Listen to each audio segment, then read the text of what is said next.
Bonjour et bienvenue sur Il était une fois podcast. Aujourd'hui, on va prendre la lecture au verset 14 de l'évangile de Matthieu, chapitre 8, jusqu'au verset 17.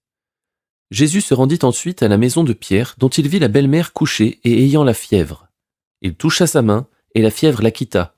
Puis elle se leva et le servit. Le soir, on amena auprès de Jésus plusieurs démoniaques.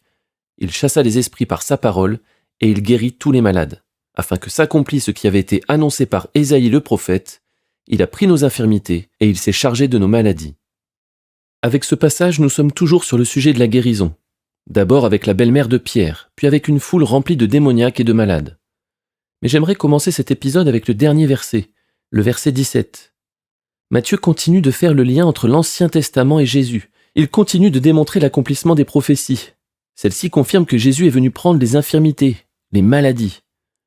Donc encore une fois, nous voyons que Dieu veut guérir.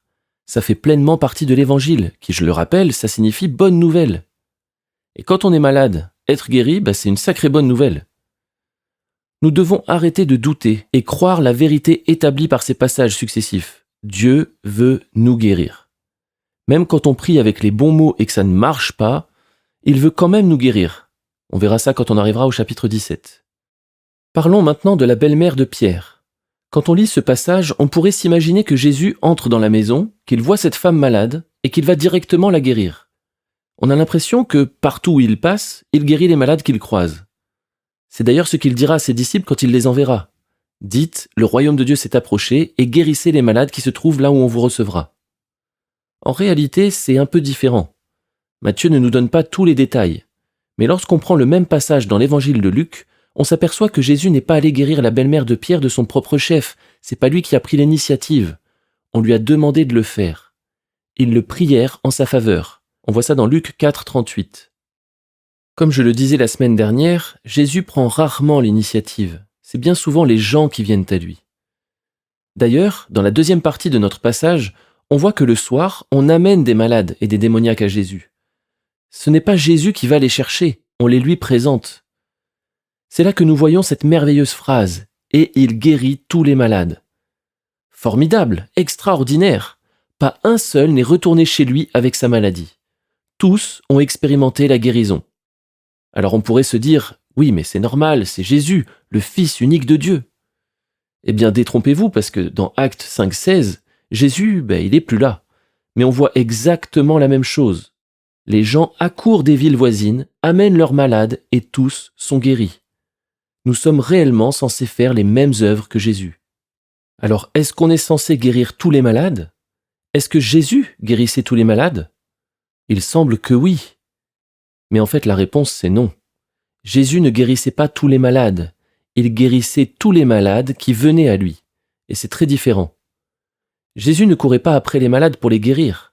En réalité, il est même passé à côté de certains sans qu'ils soient guéris. Par exemple, à la piscine de Bethesda, il n'y avait que des malades, mais il y en a un seul qui a été guéri. Un autre exemple, le boiteux de naissance qui est posé à la porte du temple tous les jours. Il était forcément là quand Jésus est venu, mais il a été guéri que plus tard, par les apôtres. Donc Jésus est passé à côté sans le guérir. Alors ça arrive que Jésus décide de lui-même d'aller vers un malade ou un mort, mais il ne saute pas sur tout ce qui bouge. Aujourd'hui, il existe plusieurs mouvements chrétiens qui prennent des temps spécifiques pour aller dans les rues ou dans les magasins afin de prier pour les malades.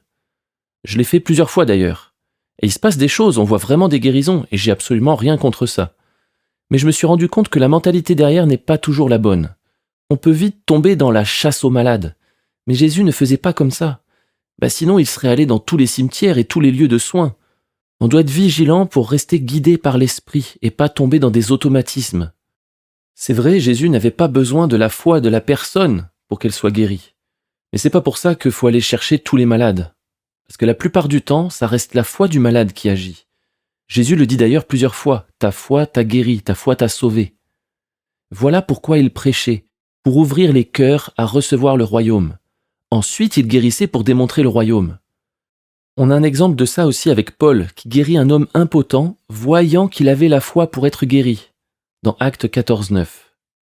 Donc aller dans les rues pour guérir les malades, c'est très bien. Dieu l'utilise pour faire du bien aux gens et pour montrer à ses enfants qu'il est capable de guérir. Mais cela ne devrait pas devenir notre focus. Si on s'arrête là, il nous manquera encore quelque chose de bien plus grandiose. Incarner tellement Jésus que les foules courent vers l'Église pour entendre la parole de Dieu, et par conséquent être guéris aussi évidemment. Alors soyons transformés à son image, laissons venir à nous les malades et guérissons tout cela. À bientôt sur Il était une fois podcast.